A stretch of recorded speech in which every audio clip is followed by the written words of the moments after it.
नमस्कार बंधु माने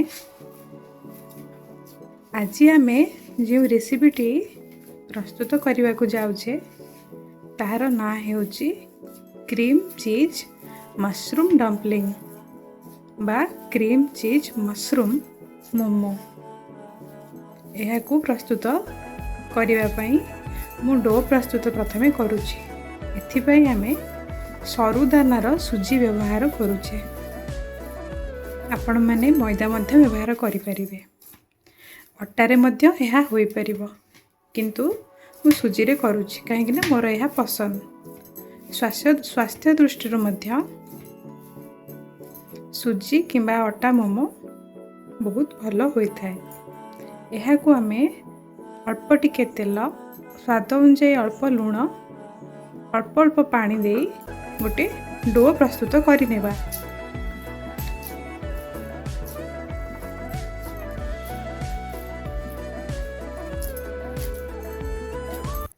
तापरे डो को आमे अध घंटा रेस्ट करने छाड़ीदबा, जहाद्वारा डो सबु पानी को पी जाए एवं परफेक्ट भाव में फुली जाए। क्रीम चीज को प्रस्तुत करने आमे अल्प लेंबू रस साहाय्य जितेबाला क्षीर अल्प उषुम होता से छिंडाई छेना को फाड़िकी रखी एवं क्षीर उपर जो सर जमी जाए ये 2-3 दिन सर या आम क्रीम बोली कही था।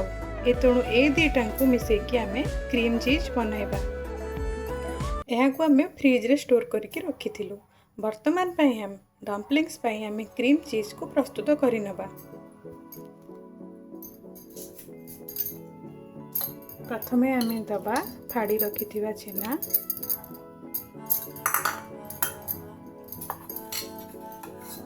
तापरे घरे प्रस्तुत होई रहिथिबा A2 देसी क्षीरर यही क्रीम को से टिके लुण पकाइबा।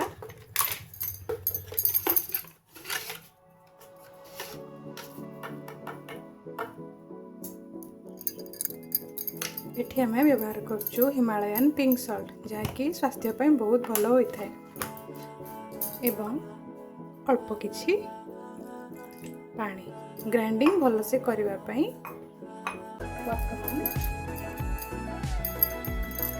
को ग्राइंड करनेबा। पूरा चिकन भाव हमको ग्राइंड करने को पड़े। क्रीम चीज वर्तमान रेडी हो सारी देखि नियंतु। यह एभली कंसिस्टेंसी रहइबो। एथिरे आपण ऑरिगेनो मध्य व्यवहार करि परिबे। यह को आमे मशरूम सहित दे स्टफिंग हिसाब से यूज करिबा। आमे मोमो पाई रेड सॉस प्रिपेयर करिबा। एठी आमे व्यवहार करिबा गोटे कंचा टमाटो कटा होई रखाइछि, कटा होई रखिथिबा गोटे इंच अदा,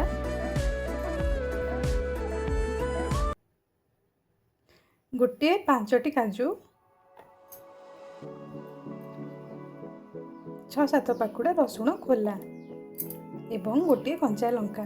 आपण अधिक राग पाई एठारे बतुराई रहिथिबा सुखिला लंकार मध्य प्रयोग करि परिबे, किंतु मु ताहाकु एठी प्रिफर करू नाही काहे कि ना मु एते लंका पसंद करे नाही एवं ताहा पेटर स्वास्थ्य पाई मध्य एते भलो नाही। एहा को आमे चिकन भाबरे काटि नबा। अल्प टिके पानी दे चिकन भाबरे ताको बाटी नबा।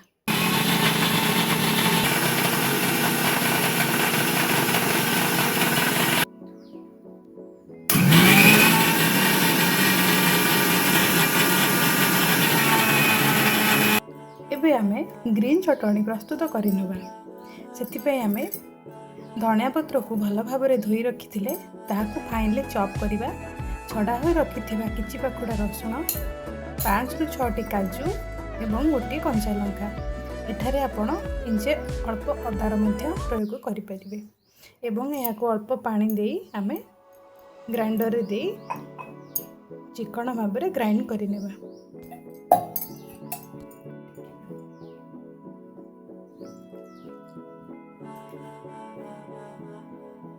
चटनी रे टिके खटा अंश आसवाई आमे सामान्य लेंबू को व्यवहार करिबा।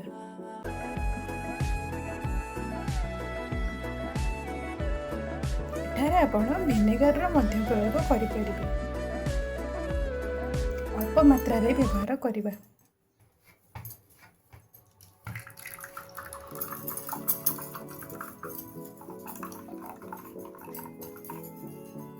ଆମେ ସ୍ୱାଦ ଅନୁଯାୟୀ ଲୁଣ ଦେଇ ଚଟଣିକୁ ପ୍ରସ୍ତୁତ କରିନେବା।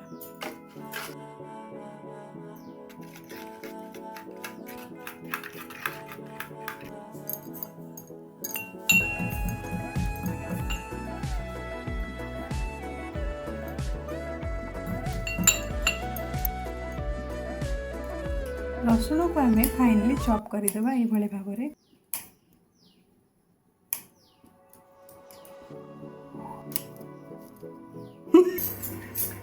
ଗ୍ୟାସକୁ ଅନ୍ କରି ପାତ୍ରକୁ ବସାଇଦେବା। ଆମେ ବଟନ୍ ମସରୁମକୁ ହଳଦୀ ପାଣିରେ ଧୋଇ ତାହାକୁ ଭାଜିକି ରଖିଥିଲୁ।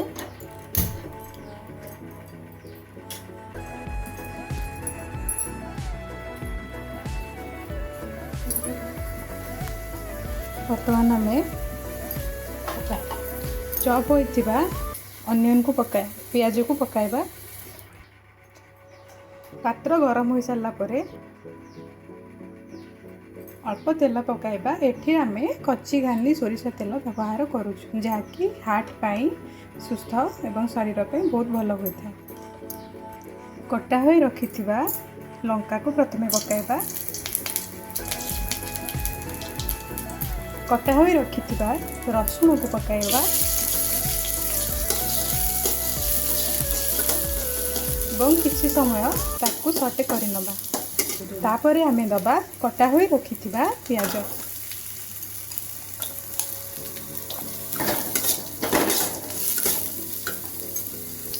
लो टू मीडियम फ्लेम रे रखी आमे सबको भल भाव में भाजी नवा।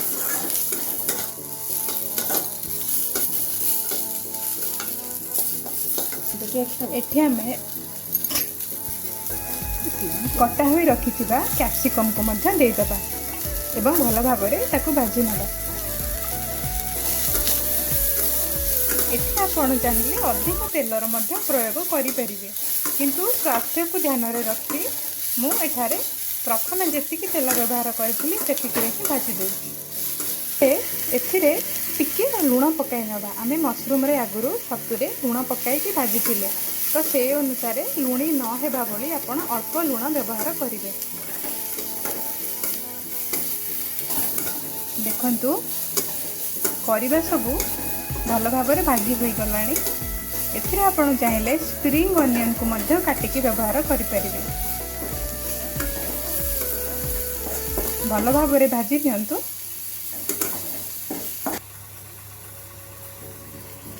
कटा हो रखि भजा होइथिबा बटन मशरूम एथिरे आपण अलग अलग मशरूम व्यवहार करें। भल भाव कैप्सिकम पियाज ये सब भाजी देबा परे वर्तमान आम मशरूम को भजा हो रखि मशरूम को अल्प गरम करने से पकाई भल भाव भाजी नवा।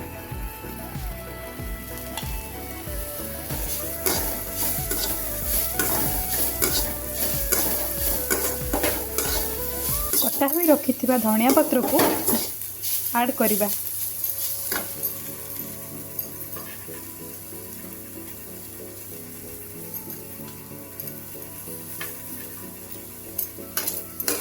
लो टू मीडियम फ्लेम रे रखी ये सब को भल भाव में भाजी नियंतु।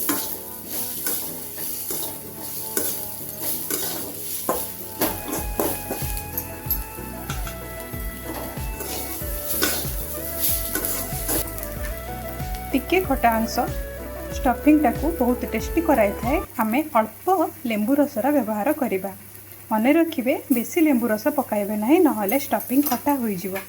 एठी आपण गोटे चामच भिनेगार मध्य प्रयोग करिपारिबे। एहाकू पात्ररू काढ़ी ठंडा हेबा पई छाडंतु।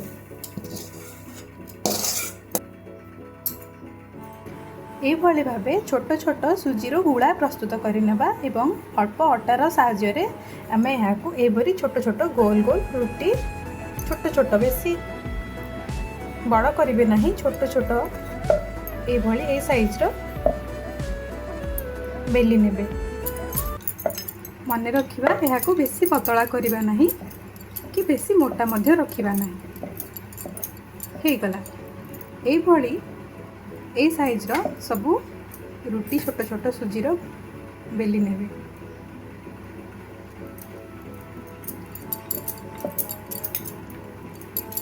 मैदा आमर पाचन तंत्र पाई बहुत क्षतिकारी होई थाए। एथिरे कोनोसी न्यूट्रिशन वैल्यू मध्य न थाए। तेणु वर्तमान लाइफस्टाइल रे एसबु मैदार जिनिस को आम जिते दूर बारण करिपरिबा सेते आम स्वास्थ्य पाई भल होई थाए। एई भली भाबरे छोट छोट बेली नबा। वर्तमान आम स्टफिंग्स प्रस्तुत करिबा। भजा हुई रखिथिबा मशरूम कैप्सिकम सहित आमे बनै रखिथिबा क्रीम चीज को ऐड करी ताकू भल भाबरे फेंटी नबा एवं गोलमरीच मध्य गुंड करिकी रखिथिलु ताकू मध्य ऐड करिबा।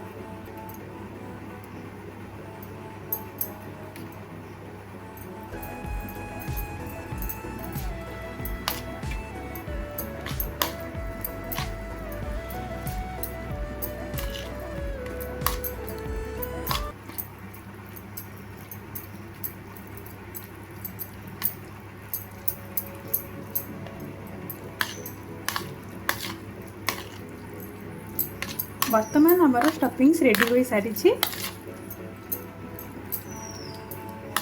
एबे आमे मोमोर खोल को प्रस्तुत करिबा।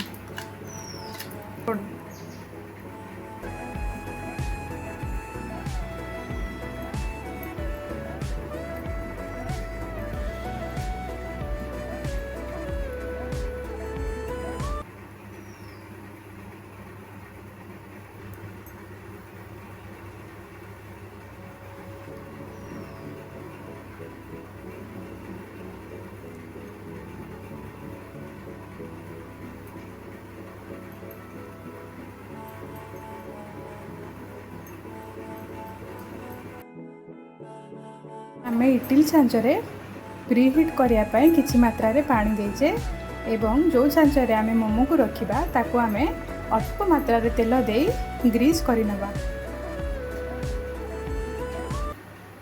वर्तमान आम मोमो गुड़ी को रखिनवा।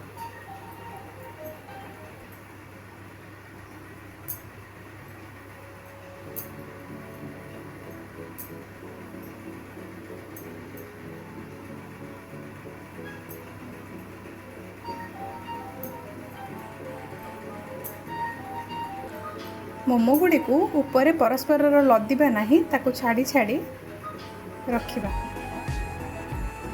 वर्तमान आम मोमो को सिझिबा पई छाड़ी दबा।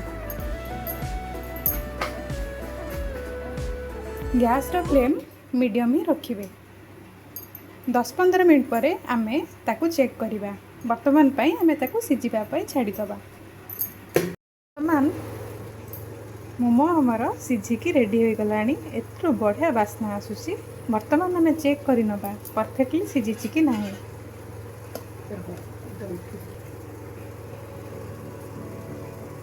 देखंतु किछि भी डो लागुनी चामच रे परफेक्ट सिझिकी रेडी हो जाइछि हमर टेस्टी सुजीर डम्पलिंग्स बा मोमो। बंधु माने एबे हमर क्रीम चीज मशरूम मोमो तैयारी हो सारी। परफेक्टली सिझी परफेक्टली बास्ना आसूची एवं आम यहाँ प्रस्तुत करथिबा रेड सॉस ग्रीन चटनी एवं क्रीम चीज सहित सर्व करुचे। यह आपण घरे मध्य बनातु परिवार वर्गों सहित शेयर करंतु एवं केमिति लागिला ही रेसिपी हमको कमेंट सेक्शन में जणांतु। आपणक सपोर्ट आम पई निहाती आवश्यक। तेणु दयाकरी आपण माने आम चैनल को सब्सक्राइब करंतु एवं कमेंट किछि पॉजिटिव फीडबैक मध्य हमको दियंतु। रहिली धन्यवाद।